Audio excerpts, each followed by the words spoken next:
नमस्ते प्यारे बच्चों, कैसे हैं आप सब लोग। उम्मीद करते हैं बहुत धुरंधर तैयारी कर रहे होंगे आप लोग। चलिए, तो क्वेश्चन सीरीज की काफी डिमांड आ रही थी आप लोगों का कि सर क्वेश्चन भी कराओ। वैसे ही कुछ क्वेश्चन सीरीज और भी लेके आ रहे हैं, बट आज 12th की इनऑर्गेनिक केमिस्ट्री में हम कुछ प्रीवियस ईयर करेंगे और साथ में कुछ ऐसे भी क्वेश्चन करेंगे जिसमें कुछ चेंजेस है प्रीवियस ईयर में। ठीक है, और मैं बार बार बोलता हूं कि अगर आपको बहुत बढ़िया अंडरस्टैंडिंग चाहिए चैप्टर की कि एग्जामिनर कैसे पूछता है, नंबर कैसे बढ़ेगा, वो प्रीवियस ईयर क्वेश्चन करके एनालिसिस करके करना होता है। ठीक है, तो आज मेरे पास कुछ क्वेश्चंस हैं, मैं आपके साथ पढ़ूंगा, आपके साथ सॉल्व करूंगा, और मेरी विश्वास मानो तो मैंने इसके पहले ये वाले क्वेश्चन सॉल्व नहीं किए। मैं आपके सामने करूंगा, देखते हैं आप और हम कितने जल्दी जल्दी करते हैं। ठीक है, मेरे सामने मोबाइल है और मैं इसमें क्वेश्चन पढ़ता रहूंगा आपके सामने। ये रहा पहला क्वेश्चन आपकी स्क्रीन पे बच्चों। ये नीट 2022 का क्वेश्चन है और ये मेटलर्जी का क्वेश्चन दिख रहा है। ठीक है, अब इस मेटलर्जी के क्वेश्चन में पूछा गया है हेमेटाइट का ओर का नाम, मैग्नेटाइट का, कैलामाइन का और कैलिनाइट का। तो चार ऑप्शन आपके पास दिए गए हैं और ये इतना पॉपुलर है, ये दोनों, मैं इसको, ये इतना ज्यादा पॉपुलर है हेमेटाइट और मैग्नेटाइट, ये इतने पॉपुलर है, कोई मतलब मुझे लगता है 9th-10th क्लास में जो आपको पढ़ाया जाता है ना केमिस्ट्री, वहीं पे बता दिया जाता है हेमेटाइट और मैग्नेटाइट के बारे में। ठीक है, तो देखोगे हेमेटाइट इज Fe2O3। मैंने आपको याद कराता हूं हेमा, हे मतलब छोटी बहन और मां मतलब मैग्नेटाइट, Fe3O4। कैसे पता चला यार, हे छोटी है +2, मां मैग्नेटाइट थोड़ा बड़ा समझ लो +3, ऐसा करके समझ सकते हैं, बट वो +3 है नहीं। It is a mixture of oxide, Fe और Fe2O3 इसमें मिक्सचर होता है, बस समझने के लिए ठीक है, बट यहां पे लिखना अच्छा नहीं रहेगा, एवरेज निकालोगे तो फ्रैक्शन आ जाएगा। सी ऑप्शन यहां से आपको चमक रहा होगा, 1 एक 3 और सीधा बी का 1 पे चला जाएंगे।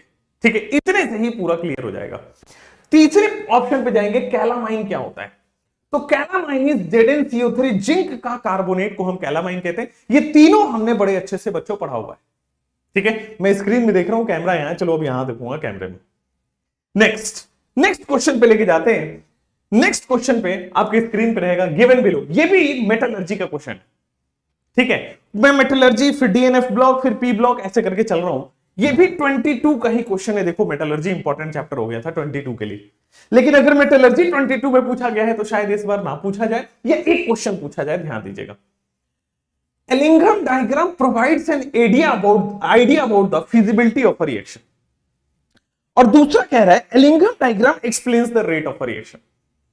कौन सा सही है कौन सा गलत है? Ellingham diagram हम पढ़ते हैं मेटलर्जी में। ठीक है, जहां पे हम एक्सट्रैक्शन कर रहे होते हैं, रिफाइनिंग से पहले वाला प्रोसेस, उसको हम बोलते हैं, उसमें हम Ellingham diagram पढ़ते हैं। चलिए, तो देखो Ellingham diagram मैंने आपको बताया है, delta G is equal to delta G वाला जो आपके पास गिव्स फ्री एनर्जी का रिएक्शन होता है, इस पर बेस्ड होता है। ठीक है ना, डेल्टा जी नेगेटिव होगा तो वो रिएक्शन होगा, या बहुत पढ़ते हैं, बट जो गिव्स फ्री एनर्जी का इक्वेशन है वही एलिंघम डायग्राम को फॉलो करता है, एक तरह से कह सकते हैं, या फिर गिव्स फ्री एनर्जी और एलिंघम डायग्राम दोनों एक दूसरे के कॉम्प्लीमेंट्री हैं। इसी इक्वेशन पर बेस्ड है ये, और यही हमें बताता है कि इक्वेशन रिएक्शन होगा कि नहीं होगा।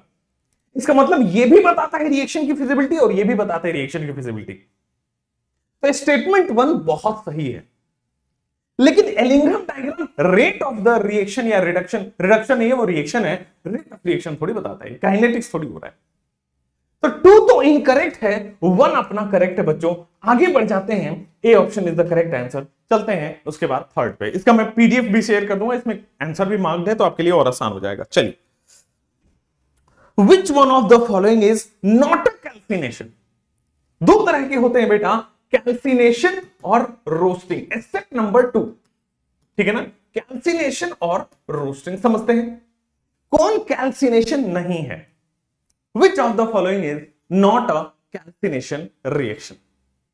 तो देखो आपके पास कौन कैल्सिनेशन रिएक्शन नहीं है। अच्छा, कैल्सिनेशन और रोस्टिंग में क्या डिफरेंस था? रोस्टिंग बच्चे सल्फाइड ओर के लिए होता था, रोस्टिंग बच्चों सल्फाइड ओर के लिए होता था। ठीक है, और सल्फाइड ओर में से जो सल्फर था बेटा वहां पे SO2 गैस प्रोड्यूस कर रहा होता है, यही था roasting. Which of the following is not a calcination, पढ़िए यहां पे A option, zinc carbonate, Fe2O3, CaCO3.MgCO3, और आपके पास ऑप्शन है कौन। तो हमने पढ़ा है ऑक्साइड, हाइड्रोक्साइड, इनकी हीटिंग को हम कैल्सिनेशन कहते हैं, लेकिन क्या ये प्लस माइनस एक्सचेंज रिएक्शन, क्या ये कैल्शियम कार्बोनेट और HCl, ये हमने कभी पढ़ी, ये तो नॉर्मल रिएक्शन है, ये कैल्सिनेशन और रोस्टिंग में थोड़ी हुआ। ठीक है, चलिए तो डी ऑप्शन कैल्सिनेशन नहीं है। नेक्स्ट पे लेके जाते हैं, ऑप्शन डी ऑप्शन सही है, अगले पे जाते हैं। NEET 21, Which of the following method can be used to obtain highly pure metal at room temperature? चलिए मैंने सामने से पढ़ दिया, ध्यान दीजिएगा, हाईली प्योर मेटल ऑब्टेन करना है जो लिक्विड भी है रूम टेम्परेचर पे, बहुत अच्छा। और which of the following method can be use to obtain, कौन से मेथड से हाईली प्योर मेटल आप अपना मिल सकता है आपको, तो बेटा वो होता है डिस्टिलेशन। डिस्टिलेशन से highly pure liquid metal obtain करते हैं, ये हमने रिफाइनिंग के अंदर पढ़ना होता है, रिफाइनिंग ऑफ द मेटल के अंदर है। नेक्स्ट टॉपिक पे लेके जाते हैं, एकदम सही है, अगले टॉपिक पे लेके जाते हैं। चलिए मैं क्वेश्चन पढ़ूं। क्वेश्चन पूछा जा रहा है, the maximum temperature that can be achieved in blast furnace. अरे जब हम मेटलर्जी ऑफ द आयरन पढ़ते हैं तो उसमें 4 स्टेप्स होते हैं।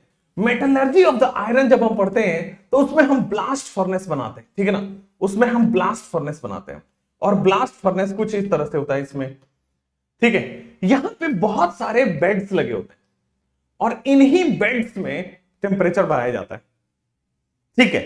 अब मैक्सिमम टेम्परेचर कहां तक हम बढ़ा सकते हैं ब्लास्ट फर्नेस में, और 1900, 5000, 1200, 2200, 4 डिफरेंट होते हैं कंबशन जोन, यहां पे आ जाएंगे हम सबसे पहले, that is 2200 Kelvin is the highest temperature that we can achieve, ठीक है। आप इसके बाद क्या कर सकते हैं, वो डिफरेंट 4 टेम्परेचर भी आपको पूछा जाता है, तो वो आप देख लीजिएगा। नेक्स्ट आगे बढ़ते हैं, इस क्वेश्चन को पढ़ते हैं। The correct statement among the following, पढ़िए। Blister copper has a blistered appearance due to evolution of CO2. Vapor phase refining is carried out for nickel by Van Arkel. Pig iron can be molded into variety of shapes. Wrought iron is impure with 4% of the carbon. Correct पूछा गया है।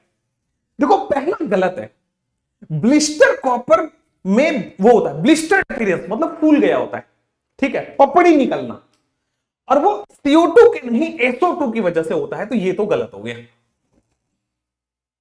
पहली बात। दूसरा statement पढ़ते हैं, vapour phase refining is carried out for निकल bye van आर्कल method, ठीक है ना। वैन आर्कल मेथड, वैन में टाई जाती है, तो बेटा ये टाइटेनियम के लिए होता है, ठीक है, नॉट फॉर निकल, निकल के लिए नहीं होता है, ये रॉन्ग स्टेटमेंट है, ठीक है। होता तो और के लिए, बट एनसीईआरटी में टाइटेनियम दिया हुआ है, तो हम उससे वही पढ़ेंगे। तीसरा पढ़ते हैं, pig iron can be molded into variety of shapes. The correct statement among the following is, सही है, pig iron वैसे तो impure form of iron है, but इसको डिफरेंट शेप्स में, जैसे हम इसको पहले तो शेप्स की बात छोड़ो, पहले तो इसको हम पिग आयरन को रॉट आयरन, कास्ट आयरन, ये सब में बनाते हैं, ठीक है। तो इसका मतलब it can be moulded into variety of shapes, सही। अच्छा दूसरा पढ़ते हैं, wrought iron is impure iron with 4% of carbon, गलत है बेटा, 4% पिग आयरन में होता है, रॉट आयरन में इससे भी कम होता है, 2 to 4% हो जाता है, ठीक है। चलिए तो नेक्स्ट आते हैं, वैरायटी ऑफ शेप्स में मोल्ड करते हैं, but again it is brittle, impure form of pig iron, जो इंप्योर फॉर्म ऑफ आयरन होता है। नेक्स्ट आगे बढ़ जाते हैं, कॉलम ए और कॉलम, जनरली आपको देखोगे तो स्मेल्टिंग ऑफ द आयरन, या फिर रिफाइनिंग के मेथड्स, या फिर ओर के नाम, ये 3 चीजें ही मेटलर्जी में पूछी गई हैं बच्चों। चलिए पढ़ते हैं नेक्स्ट, कॉलम 1 और कॉलम 2 करिएगा। देखो क्या दिया गया है, बोरोन प्यूरिफिकेशन मेथड आपको बेसिकली करना है, देखो यहां पे लिखा हुआ है प्यूरिफिकेशन मेथड आपको मैच करना है। चलते हैं, बोरोन को कौन से मेथड से प्यूरिफाई करते हैं, टिन को, जिरकोनियम को, निकल को। चलिए जल्दी से, तो देखोगे अभी भी हमने पढ़ा था कि वैन में एक हमारी ताई जी हैं, वो आती हैं जिनका नाम है जरीना, बड़ी नई तरह की ताई है हमारी। वैन में टाइटेनियम और जिरकोनियम, ठीक है, वैन है मारुति वैन, जिसमें ताई है जिनका नाम है जरीना। तो बेटा टाइटेनियम और जिरकोनियम किससे होंगे? वैन आर्कल से। तो सी का वन ऑप्शन है, सी का वन ऑप्शन यहां है और यहां है। ओके, बहुत बढ़िया। मतलब डी का 2 होगा, ये फॉर श्योर है। देखोगे डी का, हमने अपने पढ़ा हुआ था मोनिको, मोल्ट प्रोसेस से निकल होता है जिसमें हम कार्बोनिल का इस्तेमाल कर लेते हैं, मोनिको। ठीक है, चलिए नेक्स्ट। उसके बाद आते हैं कि सर बी ऑप्शन टिन का।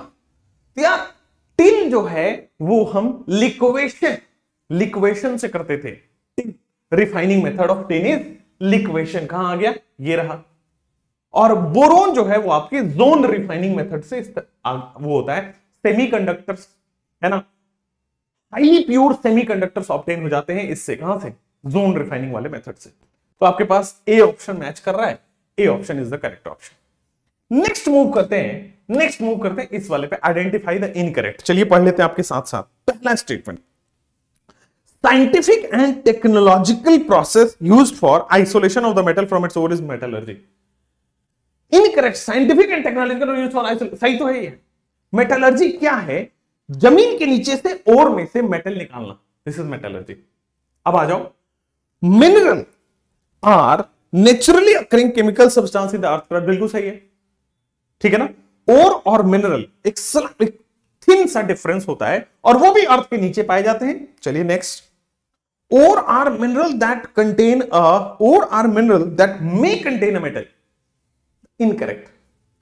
Ores are mineral that must contain, भाई अगर उसमें मेटल नहीं है तो मैं उसको ओर और मिनरल बोलूंगा ही नहीं ना, समझे? तो इट इज इनकरेक्ट, यही आंसर आ जाएगा आपके पास। आगे बढ़ जाते हैं नेक्स्ट ऑप्शन पे, select the correct option. ICl is more reactive than I2 and ICl bond is weaker than II bond. Surprisingly ये इन टेक्स्ट का क्वेश्चन है जो मैं आपके क्लास में कराता हूं, ठीक है, जो मैं आपके चाहे YouTube की क्लास हो चाहे आपको पेड क्लास हो, मैंने वहां पे कराया हुआ है। चलिए फटाफट बताइए।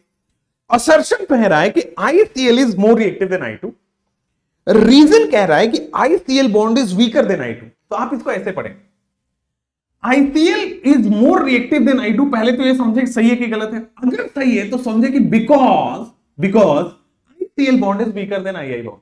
जल्दी पढ़ेंगे। चलिए, वैसे तो बेटा ICl is more reactive, obvious है, क्योंकि सर इसमें चार्जेस है और इसमें ये नॉन पोलर है। I2 is non polar, ICl is polar, बिल्कुल सही हो गया। ICl bond is weaker than II bond, इसके बारे में क्या ख्याल है? इसके बारे में क्या ख्याल है? ICl bond is weaker than II bond, बस जल्दी बताइए। अच्छा, बिकॉज करके सोचिए, मैं भी एक बार सोच लेता हूं, मैं मतलब बोला ना कि आपके साथ ही सॉल्व कर रहा हूं। तो देखिए, ICl is more reactive than I2, बिल्कुल सही है। बिकॉज ICl, अच्छा यही पे आ जाता है। देखो दोनों ही ट्रू है, बिल्कुल सही है। This is also true and this is also true, ठीक है ना। R is the correct explanation। ICl more reactive इसलिए है क्योंकि ये वाला बॉन्ड आपका वीक हो जाएगा, टूट जाएगा। वीक किस सेंस में बोल रहा है बेटा? सॉल्यूशन के अंदर, एक्वस के अंदर, ठीक है। जो मोर पोलर है वो जल्दी आयोनाइज होगा, जल्दी टूटेगा, उस तरह से ये बात कर रहा है। तो आपके पास बी ऑप्शन आ जाएगा कि ए एंड असर्शन रीजन दोनों ही सही है और ये करेक्ट एक्सप्लेनेशन भी है, ठीक है। नेक्स्ट मूव कर जाते हैं आपके पास, ये वाला क्वेश्चन पढ़िए, बड़ा है, पढ़ लेते हैं। The boiling point of the following hydrides, मैंने ऑलरेडी आपको ऑक्सीजन फैमिली में पढ़ाया है और नहीं तो हम पढ़ाएंगे, यूट्यूब पे नहीं पढ़ाया होगा तो पढ़ा देंगे, वैसे जहां मैंने पढ़ाई है पेड क्लासेस में वहां तो पढ़ा दिया है। अब आते हैं, the boiling point of these hydrides increase with increase in molar mass. ओहो, देखेंगे कह रहे हैं कि बॉइलिंग पॉइंट क्या यही होता है क्या? कहीं भी H बॉन्डिंग का ऑर्डर नहीं आता क्या इसमें? क्या H बॉन्डिंग के ऑर्डर आने की वजह से ये चेंजेस नहीं आते थे? ऑलरेडी H बॉन्डिंग आने से चेंजेस आते थे और ये स्टेटमेंट गलत है। 1। दूसरा पढ़ते हैं, boiling point of this hydrides increase with increase in molar mass, गलत है। H बॉन्डिंग आता है और H बॉन्डिंग की वजह से इसका ऑर्डर उल्टा होता है एज कंपेयर टू, ये वाला तो सही नहीं होता है, तो दोनों ही गलत है। सी ऑप्शन मार के देखते हैं, दोनों ही गलत है बच्चे, सी ऑप्शन मार के देख लेते हैं, आगे बढ़ जाते हैं। अगला क्वेश्चन पढ़ लेते हैं कि sir the correct order of boiling point, अरे वाह, the correct order of boiling point of the following. देखो NH3, यार इसमें ध्यान देना, H बॉन्ड हो रहा है और कुछ नहीं, NH3 में H बॉन्ड हो रहा है, ठीक है। Then we have PH3, then हमारे पास है आर्सेनिक, और फिर हमारे पास बिस्मथ हाइड्राइड। वैसे तो as we go down the group, molar mass बढ़ेगा, वंडरवाल के हिसाब से बॉइलिंग पॉइंट बढ़ जाएगा, तो BiH3 का सबसे ज्यादा हो जाएगा। देखो कहीं BiH3 से सॉल्व हो रहा है, ऑप्शन तो यही आएगा। देखो उसके बाद हमारे पास Sb आ जाएगा, एंटीमनी का हाइड्राइड, तो देखो ये भी सही है, बिल्कुल सही है, बिस्मथ के बाद एंटीमनी आ रहा है। देन आना चाहिए PH3 और NH3, बट अमोनिया का ज्यादा हो जाता है, बिकॉज अमोनिया का ज्यादा हो जाता है ASH3 फिर PH3 because of the H bond, because यहां पे हाइड्रोजन बॉन्ड लग रहा है, H बॉन्ड लग रहा है, इस वजह से आपके पास बी ऑप्शन आ चुका है। आगे बढ़ जाए, तो 11 करने के बाद नेक्स्ट इज बिल्कुल सही आंसर है, 12 पे मूव करते हैं। Chlorine shows bleaching action. भाई हमारे कहां से सवाल आया है, हमारे पढ़े हुए वीडियो से, आप यूट्यूब पे पढ़ा है, देख सकते हैं, इसी साल वाले में देख सकते हैं। एग्जैक्टली सेम क्वेश्चन को 2 बार कराया था, एक इंटेक्स्ट की फॉर्म में, एक थ्योरी की फॉर्म में। चलिए, कह रहा है कि क्लोरीन ब्लीचिंग एक्शन शो करता है बिकॉज क्लोरीन का मॉइस्चर में ऐसा कौन सा रिएक्शन होता है और ऐसा क्या रिलीज होता है, तो मैंने बताया था, याद करो, जब हमारा क्लोरीन गैस है in presence of water, it forms HOCl, and HCl, बिल्कुल ठीक है। HOCl में बेटा नेसेंट ऑक्सीजन रिलीज हो जाता है, और इसकी वजह से बेटा ब्लीचिंग एक्शन आता है, इसकी वजह से आपके पास क्या आता है, ब्लीचिंग एक्शन आता है, नेसेंट ऑक्सीजन आता है, इसकी वजह से ब्लीचिंग एक्शन आता है। HOCl बेटा इसकी वजह से नेसेंट ऑक्सीजन यहां पे लिखना होगा, and this is the reason for oxidizing nature and bleaching action. Next move कर जाते हैं अगले पे, the reason, the reaction that is a part of large scale industrial preparation of nitric acid. सीधा रिएक्शन आपको पूछा गया है, नाइट्रिक एसिड का इंडस्ट्रियल प्रिपरेशन का reaction. Nitric acid is NO का फॉर्मेशन। जब हम इंडस्ट्री में बनाते हैं तो दिस रिएक्शन, अब ये याद करने वाली रिएक्शन है कि अमोनिया को ऑक्सीजन देते हैं in the presence of platinum, ammonia को ऑक्सीजन देते हैं in the presence of platinum, high temperature and pressure पे ये बनता है रिएक्शन। ये याद करने वाली है, इसमें पढ़ना होता है और याद करना होता है। नेक्स्ट पे मूव कर जाते हैं। Fluorine is a stronger oxidising agent, come on, fluorine is a stronger oxidising agent than chlorine because, जल्दी करिए, fluorine is a stronger oxidising agent in chlorine because of the FF bond has low enthalpy of dissociation। दूसरा option, fluoride ion has high hydration. तीसरा option, electron gain enthalpy of fluorine is less than chlorine and fluorine has a very small size. जल्दी करेंगे, फटाफट से जल्दी करेंगे। देखो यार, ए ऑप्शन बी ऑप्शन सही सेम ही तो हो गया, वैसे तो ए ऑप्शन और बी ऑप्शन सेम ही तो, बट ठीक है, कर लेते हैं, देख लेते हैं। आ जाओ। FF bond has low enthalpy of dissociation, बिल्कुल सही है, क्योंकि सर फ्लोरीन और फ्लोरीन में लोन पेयर होता है, रिपल्सन होता है। अच्छा, रिपल्सन होता है तो बॉन्ड वीक होता है। अब बॉन्ड वीक होता है तो देखिए कैसे करेंगे, रिपल्सन होता है तो बॉन्ड वीक होता है। इधर देखो, बॉन्ड वीक है, टूटेगा, इलेक्ट्रॉन फ्री होगा, तभी तो ऑक्सीडाइज कराएगा। समझ गए? देयरफॉर बॉन्ड ए ऑप्शन तो सही है, A option is correct, B option, F minus has high hydration enthalpy. Fluoride, अच्छा, हाइड्रेशन एंथैल्पी की वजह से हम ऑक्सीडाइजिंग, अच्छा ये बात ठीक है कि इसकी हाइड्रेशन, क्लोरीन की हाइड्रेशन एंथैल्पी की हम अगर बात करें तो वो हाई होगी because of the small size, लेकिन इसकी वजह से वो स्ट्रॉन्ग ऑक्सीडाइजिंग एजेंट हो रहा है, ये स्टेटमेंट सही नहीं है। अब सी पे बात करोगे, electron gain enthalpy of fluorine is less negative than chlorine. Obviously third period वालों की एफिनिटी ज्यादा होती है as compare to second period वाले, इसलिए इलेक्ट्रॉन एक्सेप्ट कर सकता है, ये नहीं कर पाएगा। चलिए बहुत बढ़िया, तो ए एंड सी ऑप्शन आपके पास आ चुका है। दोनों ही सही हो जाएंगे इस बिहाफ पे। तो अगले क्वेश्चन पे मूव करते हैं। यहां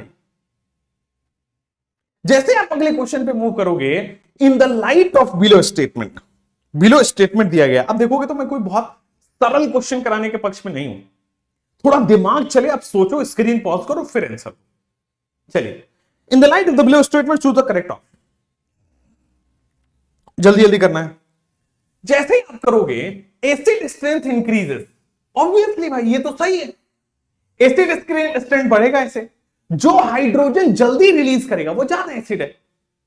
अब देखो कि ये बॉन्ड वीक है, this is a weak bond. अब चूंकि ये बॉन्ड वीक है तो जल्दी से हाइड्रोजन टूट के निकल जाएगा, हाइड्रोजन टूट के निकल गया, and this is a weak bond, HI is a weak bond. मतलब स्टेटमेंट 1 इज गुड है, सही है। Statement 2, as the size of the element increases the bond strength decreases and SD strength decreases। सही तो यार, जैसे जैसे साइज बड़ा होगा बॉन्ड ओवरलैप कमजोर होगा, बॉन्ड वीक होगा, हाइड्रोजन जल्दी टूटेगा। आगे बढ़ जाते हैं, both A and B are true, absolutely correct option चला जाएगा आपके ऊपर।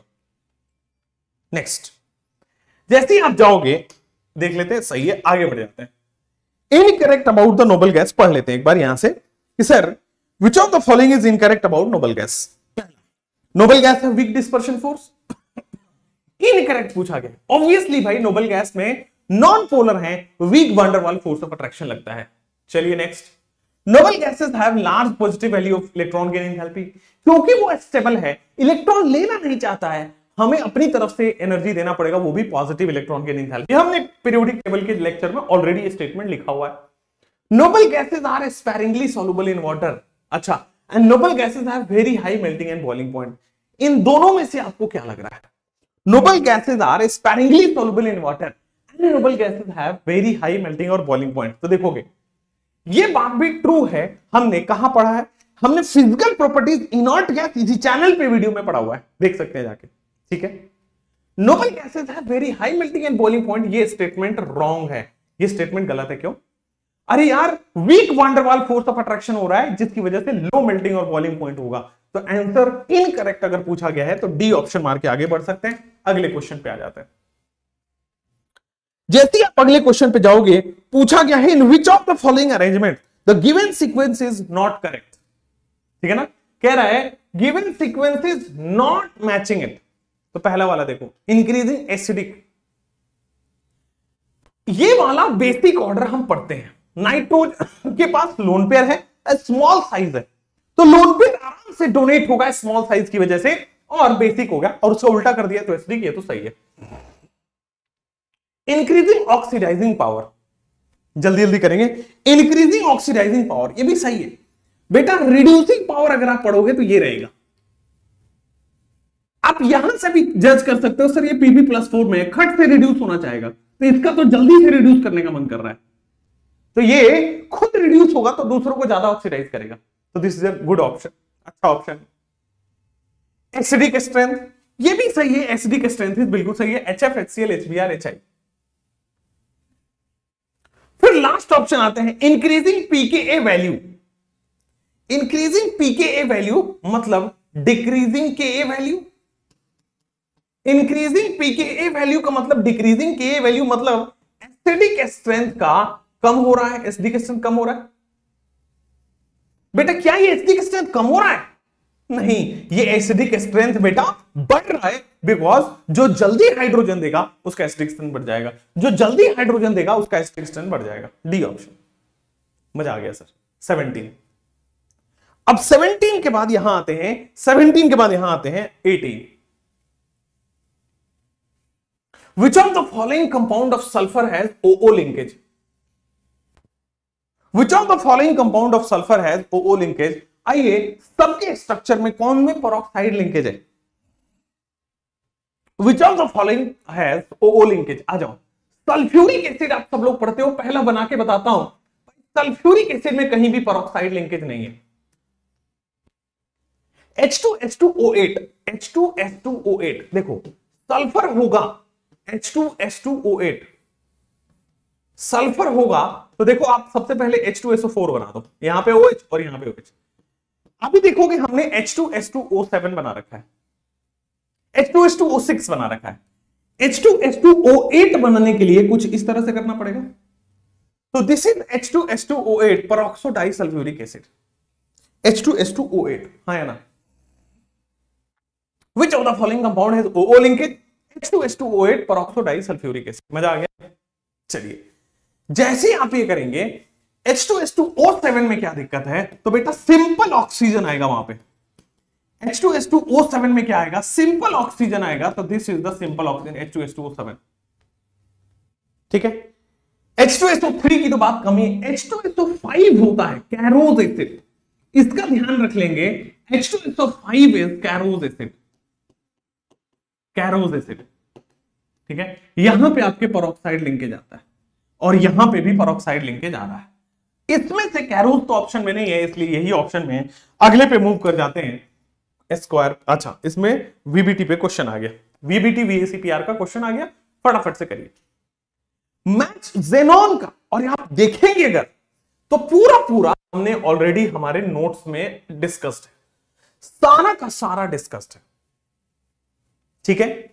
XeO3 तो यार याद हो जाता है। XeO3 एक लोन पेयर और यहां पे कुछ इस तरह से पिरामिडल स्ट्रक्चर बन जाता है। O3 है एक लोन पेयर और कुछ इस तरह से पिरामिडल स्ट्रक्चर बन जाता है। XeO3 में पिरामिडल है, C का 4 है, कहीं पे भी C का 4 दिख रहा है, एक ही ऑप्शन में दिख रहा है, डी ऑप्शन। आगे बढ़ जाएंगे, एक बार आंसर मैच कर लेते हैं। बिल्कुल सही है, डी ऑप्शन है, बाकी आप करते रहिए। XeO3 से ही सॉल्व हो गया। नेक्स्ट, जैसे आपने किया अगले क्वेश्चन पे आते हैं, पढ़ देते। विच of the following reaction does not come from hydrolysis type reaction? अच्छा पढ़िए। हाइड्रोलिसिस ऑफ हैलाइड्स हमने पढ़ रखा है। SiCl4 सिलिसिक एसिड SiOH4 बनाता है, फर्दर हीटिंग से SiO2 बनाता है। चलो ठीक है। नाइट्राइड की हाइड्रोलिसिस करोगे अमोनिया गैस रिलीज हो जाता है, ये भी हाइड्रोलिसिस है। लेकिन क्या ये हाइड्रोलिसिस है या फिर मैंने दिखाया था ऑक्सीडाइजिंग पावर? जब हम पढ़ा रहे थे हैलोजन फैमिली में ऑक्सीडाइजिंग पावर ऑफ हैलोजन्स, और वहां पे मैंने ये रिएक्शन कराया था। F2 is very highly oxidizing nature and therefore fluorine से HF बना लेता है। अगला नेक्स्ट क्वेश्चन आपके पास आते हैं। विच of the correct thermal stability, which is the correct thermal stability order of, ये वाला करेक्ट थर्मल स्टेबिलिटी ऑर्डर, मतलब जो हीट देने के बाद भी स्टेबल रहे, thermal stable, thermal energy heat energy देने के बावजूद स्टेबल है, वो ऑर्डर आपको बताना है। विच of the following is the correct order of thermal stability? जल्दी से। पहला ऑप्शन है H2S H2SE। देखो, थर्मल स्टेबिलिटी का मतलब बॉन्ड स्ट्रॉन्ग होना पड़ेगा। अब H2O बेटा बॉन्ड स्ट्रॉन्ग है, स्मॉल साइज है, ओवरलैप अच्छा है, बॉन्ड स्ट्रॉन्ग है। थोड़ा सा साइज बढ़ा, ओवरलैप कमजोर हुआ, थोड़ा बॉन्ड वीक हुआ। थोड़ा और साइज बढ़ा, ओवरलैप थोड़ा O से टीपो, and this will be the order of the stability. यही कुछ स्टेबिलिटी का ऑर्डर होगा। और जो स्टेबल है, जो स्टेबल है हीट देने के बाद भी नहीं टूटता है, जो स्टेबल है हीट देने के बाद भी नहीं टूटता है। नेक्स्ट ऑप्शन पे मूव कर जाते हैं। यहां पे फिर से वीबीटी वीएसीपीआर पे क्वेश्चन है। आप केमिकल बॉन्डिंग में क्या पढ़ो उसका पूरा आइडिया यहां पे लग जा रहा है। आइए, XeF4 XeF6, अच्छा XeO3 तो याद ही कर लो ना भाई। पिरामिडल स्ट्रक्चर अभी अभी बताया था, कोई पिरामिडल है क्या? डी का 1 ऑप्शन, डी का 1 ऑप्शन केवल यहां है। बाद बाकी सारे स्ट्रक्चर अभी भी इस YouTube चैनल पे पढ़े हैं, और आज से पहले जितने भी पढ़ाए हैं, मैं वही तो कह रहा हूं, सब अच्छा पढ़ाएंगे, बहुत अच्छे अच्छे टीचर्स हैं। आप सब लोग कंपेयर भी करते हैं। मैंने एक वीडियो भी देखा, सर गुस्से हो गए, वहां पे किसी ने बोल दिया बीटी सर अच्छा पढ़ाते हैं, कुछ पढ़ाते हैं, कुछ ऐसा बोला, ये खराबी बोला मान लेते हैं। तो गुस्सा नहीं होना आपने, है ना। बच्चे हैं वो, छोटे बच्चे हैं वो, तो कुछ भी गलतियां कर सकते हैं और उनको गलती करने का मौका मिलना चाहिए, क्योंकि वो उस एज में है। लेकिन हम तो बड़े हो चुके हैं, हमारे अंदर इतनी खोपड़ी में समझ होनी चाहिए ना भाई, कि क्या बोलना है क्या नहीं बोलना है। बच्चों को सिखाना है हमें।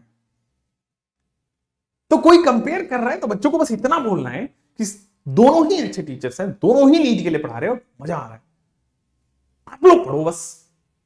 मुझे भी मजा आ रहा पढ़ा के, उन सर को मजा आ रहा होगा, जिसका भी नाम लेते हैं, बच्चे लेते हैं, ये बच्चों की गलती है, मतलब, है ना। इस पे मैं कई बार बच्चों को यही समझाता हूं, बेटा दोनों ही अच्छे हैं। नेगेटिविटी फैला के आज तक किसी का कोई भला नहीं हुआ है। नेगेटिविटी फैलाने से दो कदम पीछे गए हैं लोग, आगे नहीं आते। मैं आज तक मेरी वीडियोस पे देखिए, मैंने कभी बोला अरे उनसे ना पढ़ना, उनसे ये करना, उनसे वो करना, नहीं। मैंने आपके बारे में जब भी बच्चा बोला, मैंने एक स्टेटमेंट यूज करी कि सर बहुत अच्छे टीचर है, सर बहुत ईमानदार टीचर है, सर बहुत डेडिकेशन से पढ़ाते, सर बहुत मजेदार है, सर की एक्सप्लेनेशन पावर बहुत अच्छी है। लेकिन नहीं, आप तो भड़क जाते हैं। निंदक नियरे राखिए, कबीर साहब को फॉलो करिए सर। धन्यवाद, आगे बढ़ते हैं।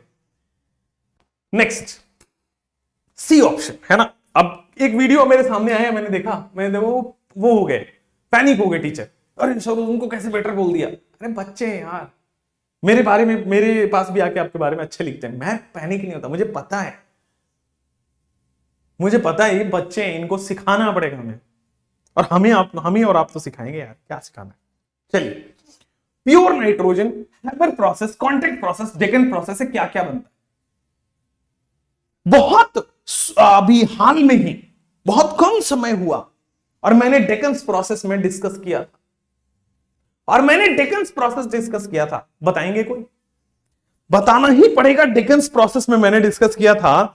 और दूसरा ऑप्शन देखिए, डेकन्स प्रोसेस में कौन सा क्वेश्चन मैं पढ़ रहा हूं, अच्छा मेरा क्वेश्चन इधर उधर हो गया, 19, 20, 21, 22, 23, आइए। अच्छा, प्योर नाइट्रोजन भी तो हमारे नोट्स का है, याद करो, मैंने एक शॉर्ट ट्रिक बताया था इसके ऊपर, हाँ या ना सर। अम्मी अजान करती, तो अजान से हमें याद था सोडियम अजाइड और बैरियम अजाइड, तो यार कहीं पे सोडियम अजाइड और बेरियम अजाइड, ए का 4 ऑप्शन चमक रहा है क्या? ए का 4 केवल यहीं पे है।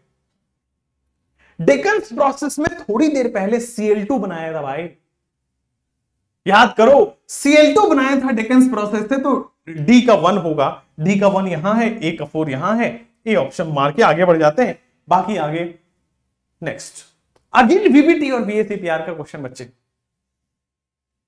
अगेन VBT और VACPR का क्वेश्चन, और फिर से बेटा जेनॉन वाला ही, फिर से मैं वही बोलूंगा, इसमें क्वेश्चन पढ़ने की जरूरत ना करो, इतना टाइम वेस्ट मैं इधर भी नहीं करता, आप भी ना करो।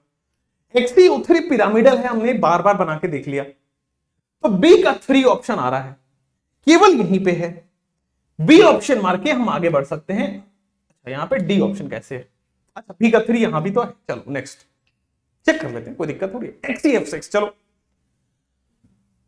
इसमें भी 1 है, इसमें भी 1 है, तो कोई दिक्कत नहीं है यार, A का 1 ही होगा, चलो अच्छी बात। C में भी कोई दिक्कत नहीं है, बस D ऑप्शन अगर मैं चेक कर लूं तो पता लग जाएगा कि कौन सा सही है। अगर मैं नहीं, सॉरी, D भी सेम है, C ऑप्शन में डिफरेंस है, तो C ऑप्शन चेंज कर लेते हैं, A ऑप्शन में भी चेंज है, चलो मैं A मिला रहा था, चलो कोई बात नहीं। XeF6 देख लेते हैं। अब यहां पे 8 वैलेंस इलेक्ट्रॉन होते हैं, तो भाई 6 बॉन्ड बने हैं, मजा आ गया, और एक लोन पेयर आ रहा है, यही हो रहा है क्या? 6 बॉन्ड बने हैं और एक लोन पेयर आ रहा है, भाई sp3d2 यहां से चमका होगा। अगर ज्योमेट्री की बात करोगे तो बेटा पेंटागोनल बाई पिरामिडल चमकेगा, लेकिन एक lone pair pentagonal bi pyramidal में होता है, तो जो शेप हो जाता है वो होता है क्या? Distorted octahedral. जो शेप हो जाता है वो हो जाता है डिस्टॉर्टेड ऑक्टाहेड्रल। तो यार डिस्टॉर्टेड ऑक्टाहेड्रल कहां से हो जाएगा? XeF6 में डिस्टॉर्टेड ऑक्टाहेड्रल। ए का 1 यहीं पे है D ऑप्शन में, इसलिए इसको यहां से हटाइए, B ऑप्शन का करेक्ट नहीं है, D option is the correct one.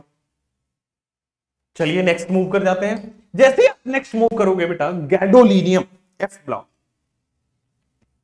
कह रहा है, पढ़ते हैं इसको। Gadolinium has a low value of third ionization enthalpy because, exactly same line F block की एनसीईआरटी में लिखी है कि गैडोलिनियम जो है, अच्छा इस पे 2-3 बार क्वेश्चन आया गैडोलिनियम पे, वही because of the half field configurations बनते चले जाते हैं इसके। चलिए, हाई एक्सचेंज इंथैल्पी की वजह से low value of the third ionization enthalpy होता है, एक्सचेंज इंथैल्पी बहुत हाई हो जाता है। एग्जैक्टली एनसीईआरटी का लाइन है, बहुत ज्यादा दिमाग ना लगाते हुए अगले क्वेश्चन पे मूव करते हैं।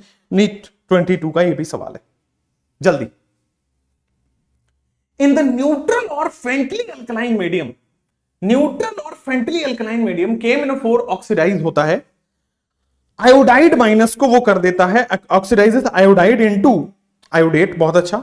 The change in oxidation state of, अच्छा मैंगनीज, यार ये भी कोई सवाल है।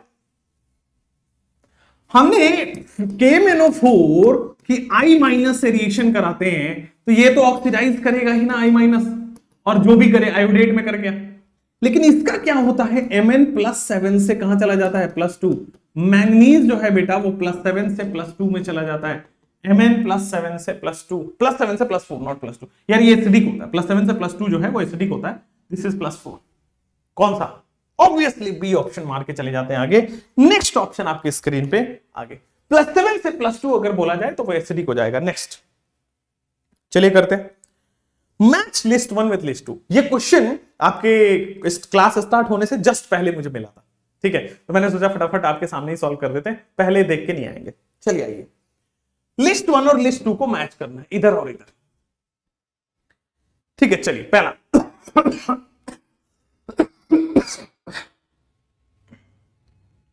Element which exhibit +3 oxidation state.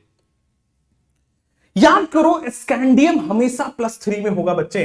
Scandium +3 में स्टेबल स्टेट होता है, ओनली +3 स्टेट एग्जिबिट करता है स्कैंडियम, ठीक है।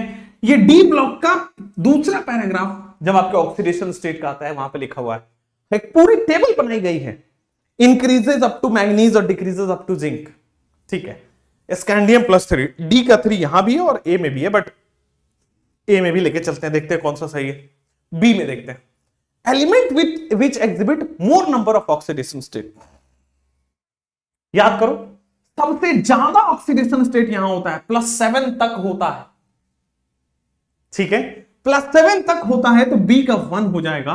बी का 1 कहां है, ऑब्वियसली इसमें है, D option is the correct one, B का 1 हो गया। सी भी पढ़ लेते हैं, element which is a reducing agent in +2। यार एलिमेंट क्रोमियम +2, क्रोमियम +2 स्टेबल नहीं है बेटा, क्रोमियम +2 स्टेबल नहीं है, वो क्या हो जाता है क्रोमियम +2, 3d4, खटाखट से 3d5, वो खुद ऑक्सीडाइज होगा, इसलिए अच्छा रिड्यूसिंग एजेंट है। चलिए तो आपके पास मिल चुका है, D option is the correct one. आगे बढ़ते हुए नेक्स्ट पे आते हैं, identify the pair of lanthanide which with 1 strong oxidizing agent and 1 good reducing agent. एक बहुत अच्छा ऑक्सीडाइजिंग एजेंट, बहुत अच्छा रिड्यूसिंग एजेंट डी ऑप्शन में दिख रहा है, ठीक है ना। एक बहुत अच्छा ऑक्सीडाइजिंग एजेंट, एक बहुत अच्छा रिड्यूसिंग एजेंट डी ऑप्शन में दिख रहा है। एनसीईआरटी का लाइन है, एक्सप्लेन्ड है ऑलरेडी डीएनएफ ब्लॉक में। नेक्स्ट आगे बढ़ते हैं, the decrease in size from left to right in the actinide series. क्यों भाई, लेफ्ट से राइट जाने पे साइज डिक्रीज हो रहा है। अगेन भाई क्या ये हमें पता है, poor shielding effect. Actinide series है, लैंथेनाइड भी नहीं, एक्टिनाइड मतलब 7th पीरियड में, ठीक है। तो क्या यहां पे बेटा आपके पास 5p हो जाएगा, सॉरी 5f ऑर्बिटल हो जाएगा, n-2f। तो क्या यहां पे n-2f वाला सही होगा, पुअर शील्डिंग तो सही है बट n-2f का होगा। अगला सवाल, चलिए विच ऑफ द फॉलोइंग, अच्छा आपको याद होगा, आपको लग रहा होगा कि सर ये डिफिकल्ट क्वेश्चन है या कुछ ऐसा लग रहा होगा। देखो जहां तक बात रहती है बच्चों की पढ़ाई की, तो वहां मैं छोटे छोटे क्वेश्चन करा के और ऐसे ऐसे करा के नहीं भाग जाऊंगा। मैं क्या करूंगा, मैं सिंपल बोलूंगा बेटा, आपके एक लास्ट ईयर आया था बहुत ऐसा वो परेशान करने वाला सवाल, असर्शन रीजन स्टेटमेंट टाइप, पढ़ना पड़ेगा, सोचना पड़ेगा, तब होता था, उस टाइप के सवाल कराऊंगा। आइए, chromium +2 is oxidizing and Mn+3 is reducing. बताइए which of the following statement is correct? Chromium +2, chromium +2 का मतलब हो गया वेक वहां से 3d4, खुद ऑक्सीडाइज। बेटा क्रोमियम +2 ऑक्सीडाइजिंग नहीं होता है, ये खुद ऑक्सीडाइज होना चाहेगा और इसलिए बेटा ये रिड्यूसिंग नेचर का है, ठीक है। गलत हो गया, 1 इज इनकरेक्ट। पहला बात तो 1 इज इनकरेक्ट, एक ही ऑप्शन बेटा डी ऑप्शन। आगे बढ़ सकते हैं, ठीक है। चलिए नेक्स्ट, नेक्स्ट अगले क्वेश्चन पे बिल्कुल सही आंसर है। नेक्स्ट, जो जिरकोनियम है और हॉफनियम है, अरे 5th पीरियड और 6th पीरियड वालों की साइज बराबर क्यों होती है, जाइए मैंने पीरियोडिक टेबल में ही पढ़ा दिया है, डी ब्लॉक में दोबारा पढ़ाऊंगा, लेंथेनाइड कॉन्ट्रैक्शन की वजह से। 5th पीरियड और 6th पीरियड वालों की साइज क्यों बराबर हो जाती है, बच्चे लेंथेनाइड कॉन्ट्रैक्शन की वजह से। आगे बढ़ते हैं, the correct statement among the following is, lanthanides are good conductor of heat and electricity. दूसरा, द इनकरेक्ट, ध्यान दीजिएगा, नॉट करेक्ट, इनकरेक्ट। और ये सही है, लैंथेनाइड्स जो है वो good conductor of heat and electricity सही है। एक्टिनाइड्स आर मेटल्स हैं, बहुत सही है। Actinide contraction is greater for element than lanthanide, बिल्कुल सही है, एक्टिनाइड ज्यादा होते हैं। More the trivalent lanthanide answer colours, अरे मोस्ट गलत है बेटा, ये कलर होते हैं, लैंथेनाइड्स कलर शो करते हैं, कलरलेस नहीं होते हैं। इलेक्ट्रॉन्स फ्री है, एक्साइट हो सकते हैं, नेक्स्ट कलर शो करते हैं, गलत है, इनकरेक्ट है। नेक्स्ट कह रहा है the calculated spin only magnetic moment. अरे यार, कितने अनपेयर्ड इलेक्ट्रॉन है क्रोमियम +2 में? क्रोमियम होता है बेटा 3d5 4s1। अगर क्रोमियम +2 किया गया तो ये हो जाएगा 3d4, तो 4 अनपेयर्ड इलेक्ट्रॉन हो जाएंगे ना, 1 2 3 4 अनपेयर्ड इलेक्ट्रॉन है, 4 पॉइंट समथिंग समथिंग।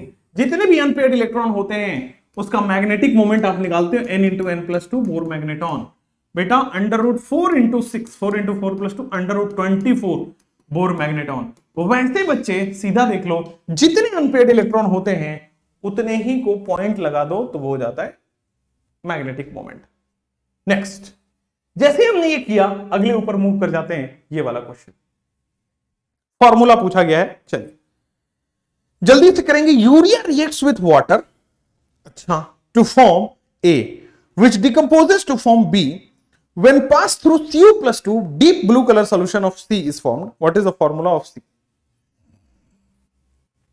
ठीक है, what is the formula of C? देखो यहां से एक क्लू मिलेगा, डीप ब्लू कलर सॉल्यूशन, यहां से एक क्लू मिलेगा, डीप ब्लू कलर सॉल्यूशन, ठीक है। और हमने कोऑर्डिनेशन में पढ़ते पढ़ते दौरान हमने ये सीखा था कि बेटा ब्लू विट्रियोल CuSO4 होता है, तो कॉपर के जनरली जो कंपाउंड्स हमारे पास बनेंगे वो ब्लू कलर में होंगे, जनरली। मैंने बोला, फिर अचानक से एक कॉपर का कंपाउंड लेके आके रेड कलर मत दिखा देना, वो भी मैंने बताया हुआ है क्वेश्चन, ठीक है। CuNH3 4+2, तो ये ब्लू कलर का कंपाउंड बन रहा है। वैसे तो मुझे आंसर आ गया, बट मैं बैक ट्रैक करके पूरा समझाता हूं। सी मिल गया, अब कह रहा है when pass through Cu+2, इसका मतलब B हमारा कुछ और होगा और हमने Cu+2 दिया है। कह रहा है यूरिया रिएक्ट्स विथ वाटर। सबसे पहले देखो यूरिया NH2CO NH2, इसके रिएक्शन बेटा आप वाटर से कराओ। Urea reacts with water to form A, ठीक है, बहुत अच्छा। जो यहां पे डिकम्पोज होके it forms B, decomposes to form B, बहुत अच्छी बात। B when pass through Cu+2, B को जब मैंने Cu+2 दिया है, फाइनली आपके पास CuNH3 बना है। आइए एक एक करके फिर समझे यार, यूरिया को हाइड्रोलिसिस करने पे क्या बन रहा होगा। पहली बात, यूरिया को हाइड्रोलिसिस करने पे क्या बन रहा होगा, NH2CO NH2। तो पहली फीलिंग ये आ रही होगी सर यहां से कुछ ना कुछ अमोनिया टाइप का प्रोडक्ट बन रहा है, ठीक है। इसकी डिकम्पोजिशन से B बन रहा है और B में कॉपर पास करोगे तो देखो, अगर आपको पूरा नहीं, मान लो मैं एकदम ये टॉपिक पढ़ के ही नहीं गया एग्जाम में, कैसे करूंगा? तो यार यहां से मुझे फीलिंग आ रही है कि अमोनिया होगा। पहले सब्जेक्ट की बात बाद में, कॉमन सेंस की बात कर लेते हैं। मतलब यहां से जो बनेगा वहां अमोनिया होगा, अच्छी बात है। तो ऑप्शन में देखेंगे अमोनिया टाइप का कुछ बन रहा है क्या? एक ही है, चलो हो गया। उसके बाद कह रहा है कि यहां जाने के बाद कॉपर भी दिया गया है, तो कॉपर और अमोनिया का रिलेशन मिलते ही ए ऑप्शन आ जाता। पूरा सब्जेक्ट पढ़ने की जरूरत भी नहीं थी, कॉमन सेंस भी लगा लिया करो कभी कभी। और बाकी डीप ब्लू कलर जो है वो CuNH3 का ही बताया हुआ है। उससे पहले हिंट दिया गया है कि कॉपर पास किया गया, तो कॉपर का कौन सा कंपाउंड है जो डीप ब्लू कलर होता है? 4 ऑप्शन में से देख लो। अभी इस पे मूव करते हैं 34 के बाद 35 पे, आइडेंटिफाई। जल्दी से जैसे आप मूव करेंगे, identify the incorrect statement among the following. Zirconium and hafnium, 35 है। जिरकोनियम एंड हॉफनियम, है ना? हाँ यहां आ गया। Zirconium and hafnium have identical radii, बिल्कुल सही है। Lanthanide contraction zirconium and hafnium, 5th period और 6th पीरियड, 4D सीरीज और 5D सीरीज, चलो बराबर होते। लैंथेनाइड का केवल +3 होता है क्या? क्या मैंने लैंथेनाइड ओनली +3 पढ़ाया या सब पढ़ाया था? +1 भी इलेक्ट्रॉनिक कन्फिगरेशन लिख के बताया था एंड सो ऑन। तो ये आपके रॉन्ग हो गया, चेक कर लेते हैं एक बार। बिल्कुल सही है, अगले पे मूव करते हैं। Match the following, match the following, जल्दी जल्दी करेंगे। चलिए यहां से पढ़ते हैं, बी आएगा इसका आंसर। मैं बताता हूं कैसे। The metal which reveals the maximum number of oxidation state, अभी पढ़ा था बेटा Mn। अगर आपको कैसे मुझे आंसर याद था बेटा, अगर आपको याद हो तो सेम क्वेश्चन किया था, बस उसमें ऑर्डर उल्टा उल्टा था। आ जाओ। The metal which does not, ये एक आया था +3 वाला, ए का 3 चमका कि नहीं पहले तो, बी का देखो अब। The metal although placed in 3D block is not considered a transition element. Zinc, cadmium, mercury वो ट्रांजिशन एलिमेंट्स नहीं होते हैं, वो केवल और केवल डी ब्लॉक एलिमेंट्स माने जाते हैं। तो आपके पास बी का भी 4 आ गया। The metal which does not exhibit variable oxidation state, बेटा स्कैंडियम +3 होता है। देखो सेम क्वेश्चन को घुमा के पूछ लिया, इसीलिए पीवाईक्यू करना जरूरी है। अगले क्वेश्चन पे मूव कर जाते हैं, मैग्नेट और परमैग्नेट के बारे में। The manganate and permanganate, manganate नहीं है manganate, the manganate and permanganate ions are tetrahedral. Why? Why manganate and permanganate, क्यों MnO4- और MnO4-2 क्यों टेट्राहेड्रल होते हैं? आइए, टेट्राहेड्रल है मतलब कहीं ना कहीं उसमें आगे बढ़ते हैं। देखो सबसे पहले स्ट्रक्चर उनका क्लास में कराया हुआ, एनसीईआरटी में भी दी गई है। जो pi bonding overlap of P orbital से बनता है बेटा, यहां पे लिखा गया है डी ऑर्बिटल ऑफ ऑक्सीजन, संभव ही नहीं है ऑक्सीजन के पास डी ऑर्बिटल होना। चलो, एब्सेंस ऑफ पाई बॉन्डिंग, ये भी गलत है बेटा, Mn है डी पाई पी पाई बनाएगा, Mn का डी होगा, ऑक्सीजन का पी होगा। तो देखो pi bonding which involves overlap of P orbital of oxygen with D orbital of manganese. बेटा MnO4 माइनस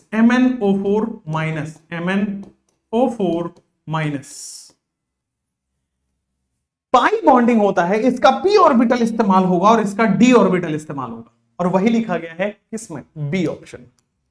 ठीक है, नेक्स्ट क्वेश्चन आपके मूव कर जाते हैं। यहां पे आइए, नेक्स्ट क्वेश्चन जैसे ही मूव करोगे आ जाओ, match the following, match the catalyst with the process,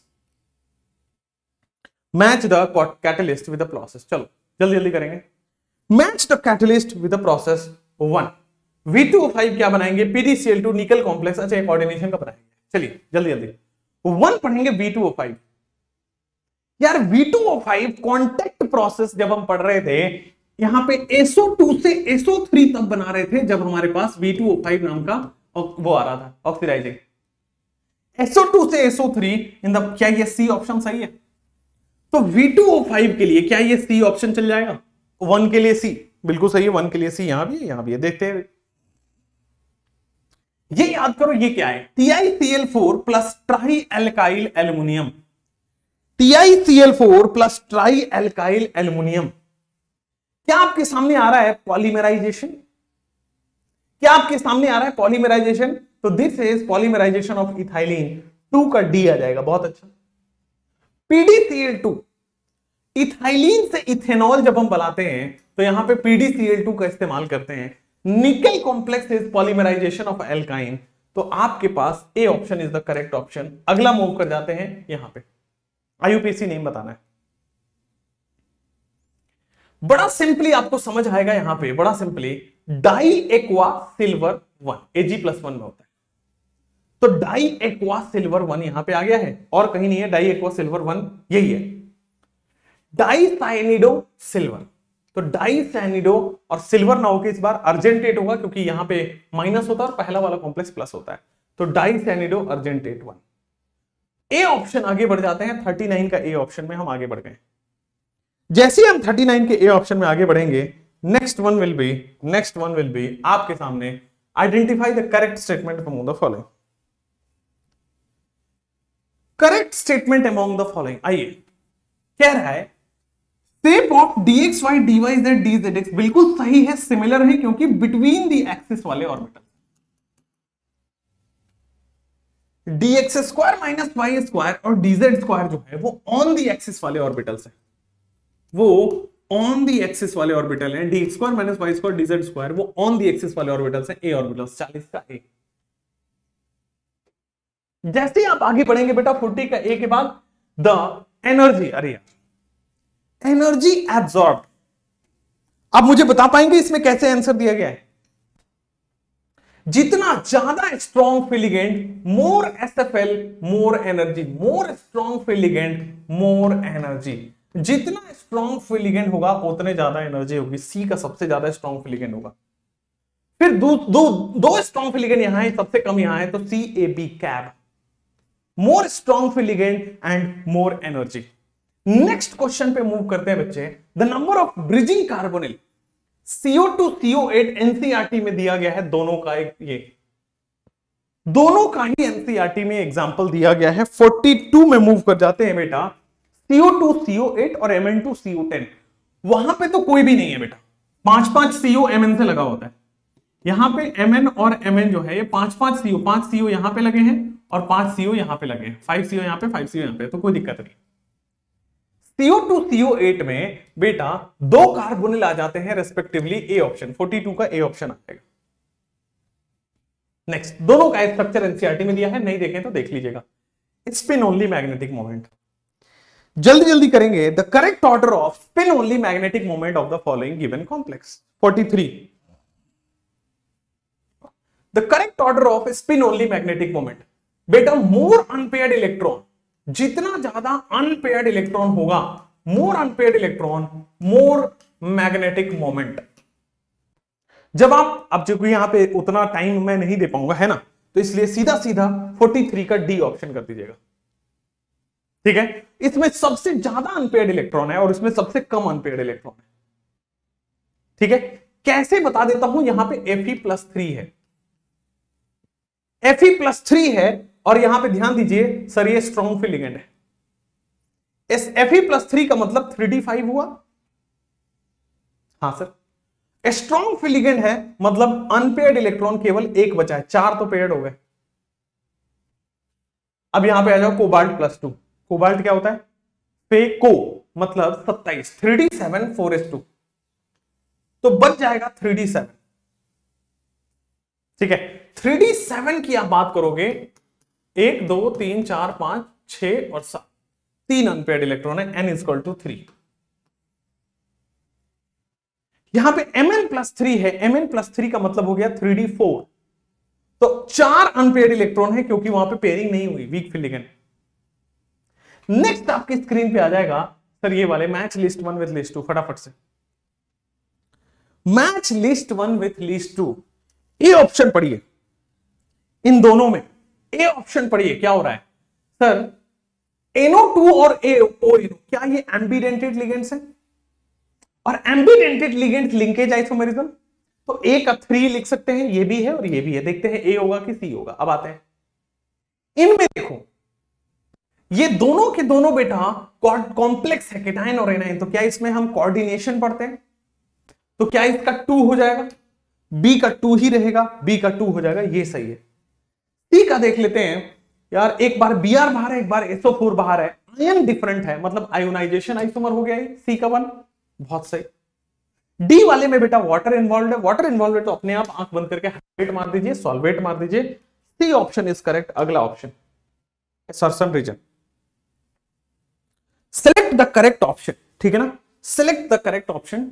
यहां पे आइए, the metal in the metal carbonyl, the metal carbon bond in metal carbonyl possesses both sigma and pi bond. बिल्कुल सही है, metal carbon bond में, metal carbonyl में दोनों sigma और पाई बॉन्ड होता है, because the ligand to metal bond is a pi bond and metal to ligand. Exception नहीं है, मतलब ये एक्सप्लेनेशन नहीं है, बिकॉज का आंसर नहीं है भाई, दोनों ही सही है, बोथ आर ट्रू, बट ये एक्सप्लेनेशन नहीं कि क्यों सिग्मा और क्यों पाई होता है, वो एंटी पाई स्टार ऑर्बिटल से हम समझाते हैं सिनर्जिक बॉन्डिंग में। चलो नेक्स्ट आपके पास 45 हो गया। 5 और क्वेश्चन है, 5 और क्वेश्चन है, वो आपको मैं पीडीएफ में दे दूंगा, वहां पे 5 क्वेश्चन आपके लिए, ठीक है। और ये EDTA-4 बेटा ये हेक्साडेंटेट लिगेंड है, 4 एसीटेट का ऑक्सीजन है और 2 नाइट्रोजन लोन पेयर है, O- है 4 और 2 नाइट्रोजन डोनर एटम है। तो यहां पे याद हो गया होगा, 4 ही क्वेश्चन और बचे हैं आपके, आप कर लीजिएगा। Thank you so much, all the best बच्चों, बाय बाय।